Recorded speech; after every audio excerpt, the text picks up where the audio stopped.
साथियों नमस्कार, मैं राम प्रताप सिंह कुशवाहा। आप सुन रहे हैं ज्ञान एंड नॉलेज का प्रोग्राम मंथन।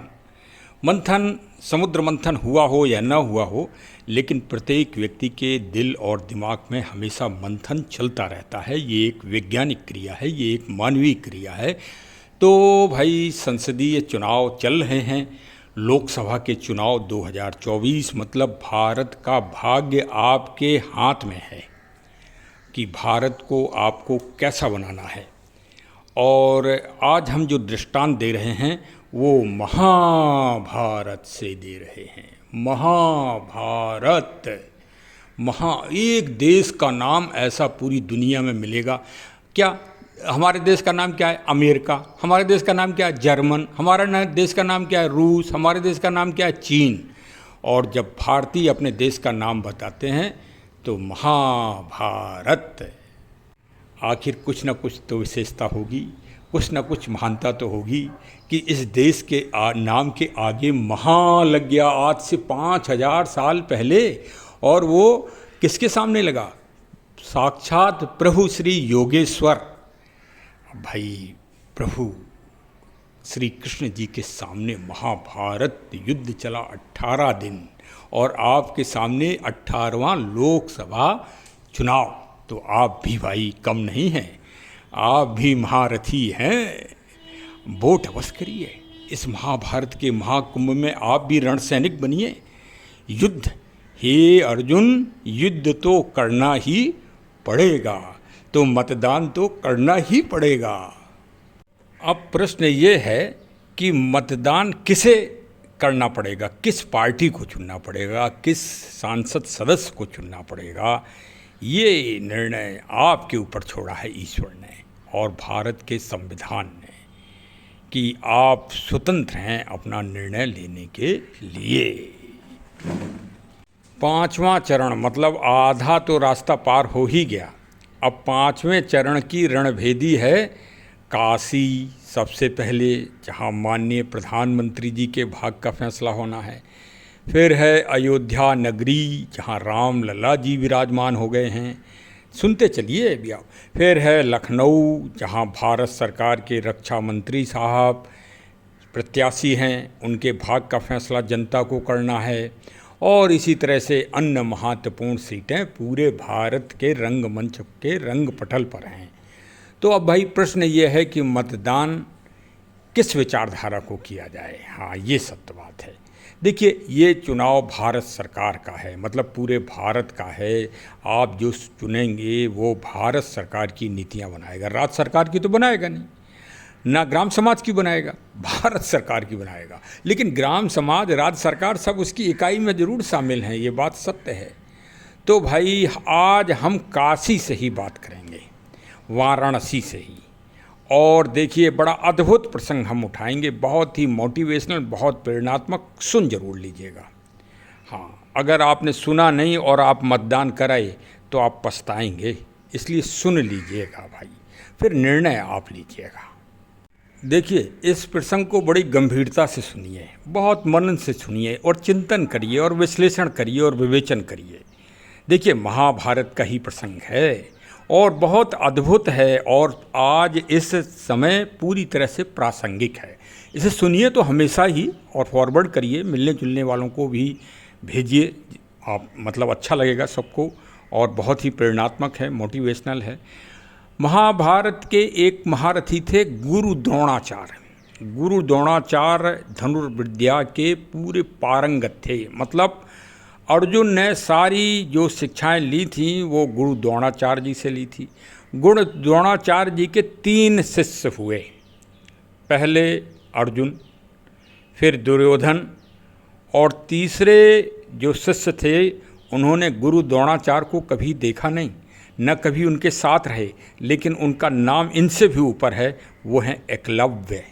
देखिए भाई, थोड़ा ध्यान से सुनिए क्योंकि बात बहुत गंभीर है और ये प्रसंग कहीं आपको सुनने को भी नहीं मिलेगा, ऐसा विवेचन नहीं मिलेगा आपको सुनने को। ये हमारे चैनल ज्ञान एंड नॉलेज में ही मिलेगा।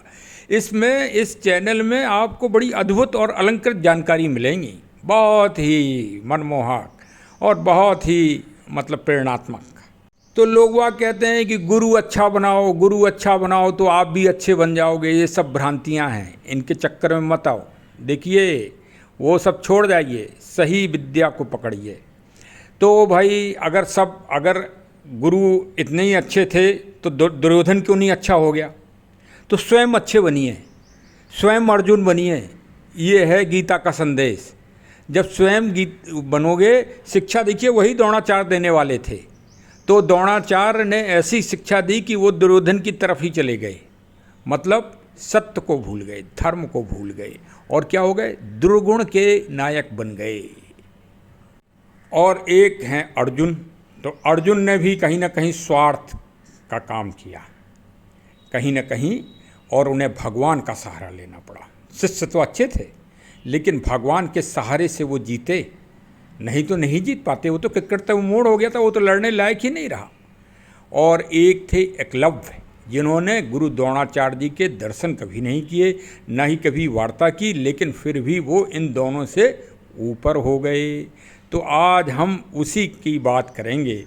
आप उसी ऐसे शिष्य को जिताइए जो वास्तव में इन तीनों कैडर में शामिल हो।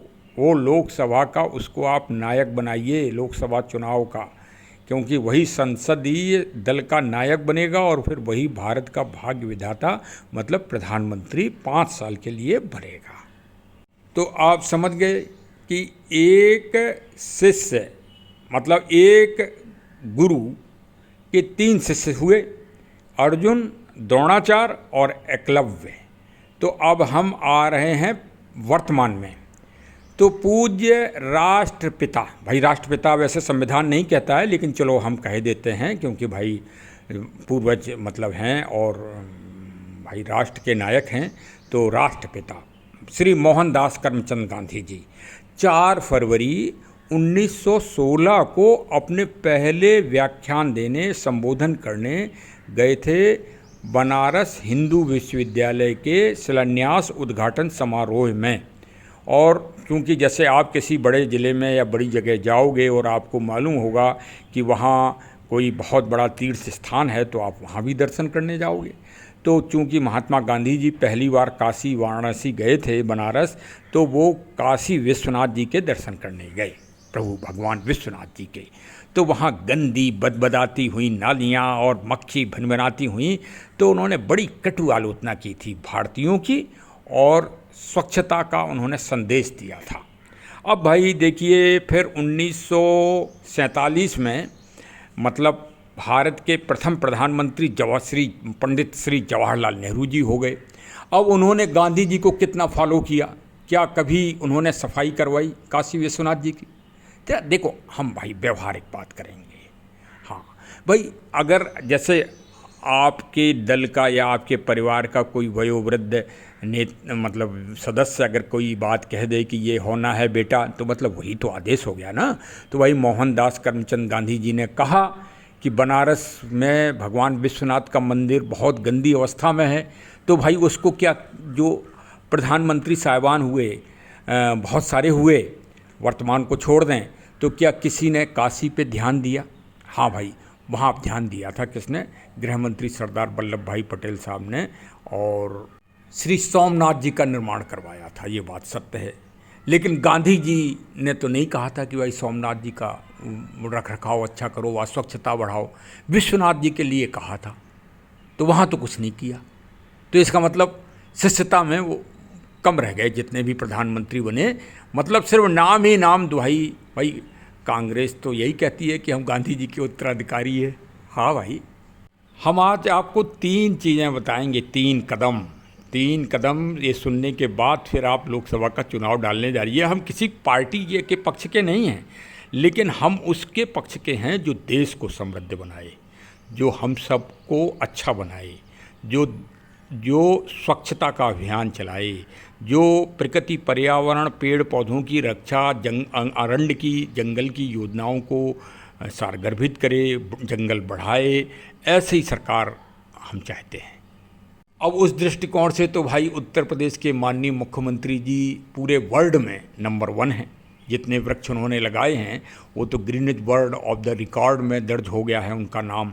तो भाई इस कारण हम उनको भाई हम मुखर बिंदु से उनकी हम बड़ाई करेंगे। अब वो किसी भी पार्टी के हों, हमको पार्टी के से क्या मतलब। कबीरा खड़ा बाजार में सबकी मांगे खैर, ना काहू से दोस्ती ना काहू से बैर।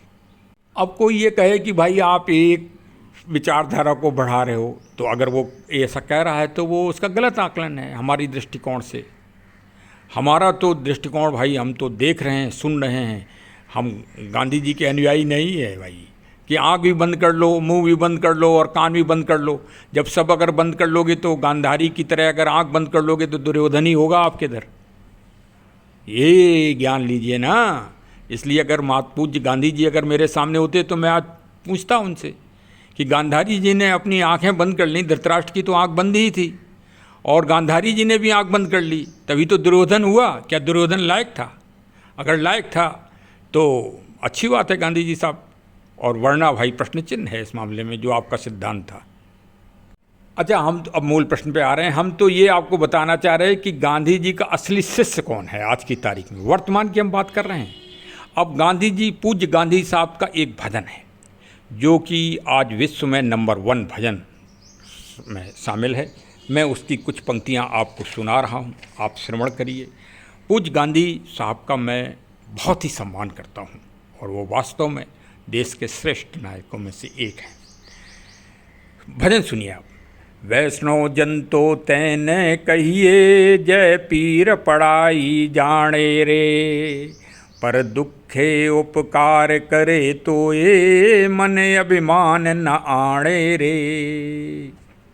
भाई और भी बड़ा है ये, लेकिन फिर ब्लॉग बड़ा हो जाएगा, इसलिए अब इसको हमने इतना ही शॉर्ट कर दिया। ऊपर की 4 लाइनें ले ली हैं। ये आज दुनिया के 150 देशों में बज रहा है।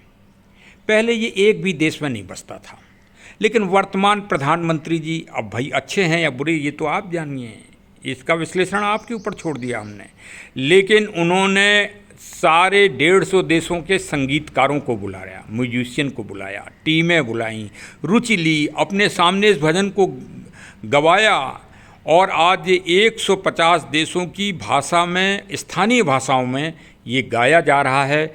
और जब भी वहाँ पर कोई सरकारी कार्य होता है तो पूज्य महात्मा गांधी जी का भजन अविरल रूप से वहाँ गाते हैं, अभिमान के साथ, गर्व के साथ, और अहिंसा का संदेश पूरी दुनिया में उस माध्यम से फैलता है।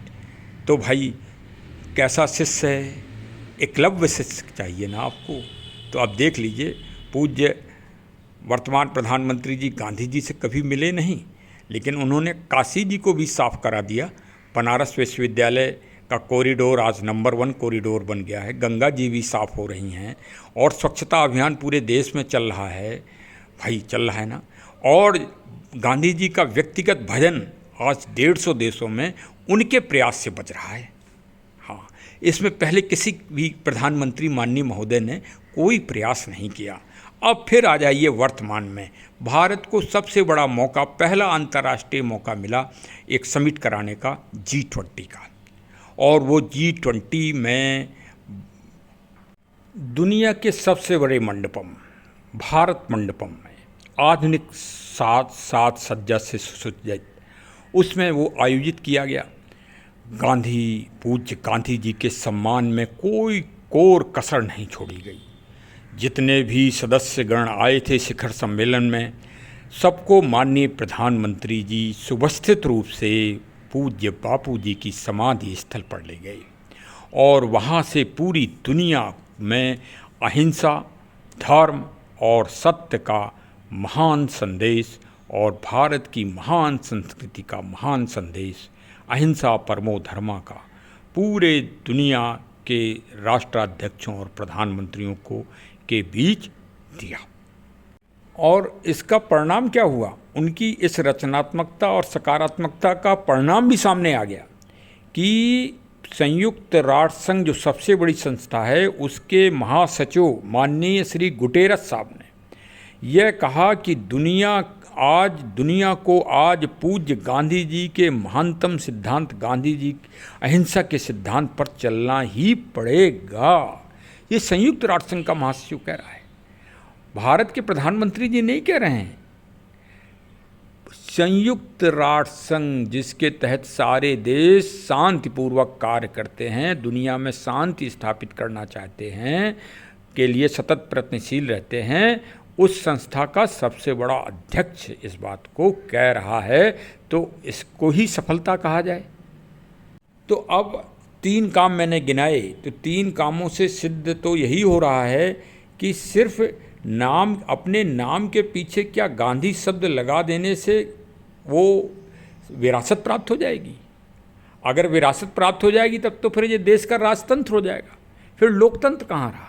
अगर जैसे भाई हमारे नाम के पीछे अगर गांधी लग गया तो ये विरासत का सिस्टम है ना, कि पीढ़ी दर पीढ़ी चलता आ रहा है, भाई जिसके नाम के पीछे गांधी लग गया वही सर्वसर्वा हो गया। तो ये तो राजतंत्र की अवस्था है, ये प्रजातंत्र कहाँ रहा? प्रजातंत्र तो ये है कि भाई जो मतलब अगला जो है नया हो, नया संदेश हो, नए विचार हो, नया व्यक्तित्व हो और परिवर्तनशील हो और एक विशेष संदेश सृजन का देता हो, वो प्रजातंत्र। तो भाई अब आपको भाई वो करना है कि गांधी जी के इस देश में सभी शिष्य हैं, अब उन शिष्यों में आपको पहचान करना है अर्जुन की। हाँ, पाला खिंची हुई है, गीता कहती है निर्णय लेना पड़ेगा। अब आपको अर्जुन वाली लाइन में खड़ा होना है कि दुर्योधन वाली लाइन में खड़ा होना है, इसका फैसला आप है। गुरु के चक्कर में मत पड़ो, गुरु दोनों के द्रोणाचार्य हैं, गुरु से कोई नहीं होता है, विचारधारा की सोच से होता है। और या फिर तीसरा एकलव्य अगर बनना हो तो फिर आप अनोखे शिष्य होंगे। तो भाई गांधी जी के ऐसे शिष्य बनिए, वैसे वाले शिष्य मत बनिए कि भगवान ही से ही आपका युद्ध हो। तो जब भगवान की विचारधारा से, देव विचारधारा से अगर युद्ध होगा तो फिर धराशायी तो होना ही होना है। भाई देखिए, हम तो सार्वभौमिक चीज़ पे चिंतन करते हैं और हमने तो कह ही दिया, ना काहू से दोस्ती ना काहू से बैर, कबीरा खड़ा बाजार में सबकी मांगे खैर। अपना अपना चिंतन करिए, अपना अपना मनन करिए, लेकिन इस देश को गांधी के असली शिष्य की आवश्यकता रहेगी, है और भविष्य में भी होगी, क्योंकि गांधी ही इस देश की संस्कृति है। बहुत बहुत धन्यवाद। हमारे चैनल को ज़रूर सब्सक्राइब कर लीजिए, मिलने जुलने वालों को भेजिए हमारा ब्लॉग, जिससे जन जागृति हो। पौधा अगर ना लगाया हो तो मानसून आते ही एक वृक्ष अपने नाम से इस दुनिया में ज़रूर लगाइए। इस पृथ्वी मंडल पे हरा भरा पृथ्वी को करिए। लोकसभा चुनाव में मतदान करने अवश्य जाइए और ये ब्लॉग सबको जन जागरण के लिए भेजिए। बहुत बहुत धन्यवाद। जय हिंद, जय हिंद, जय।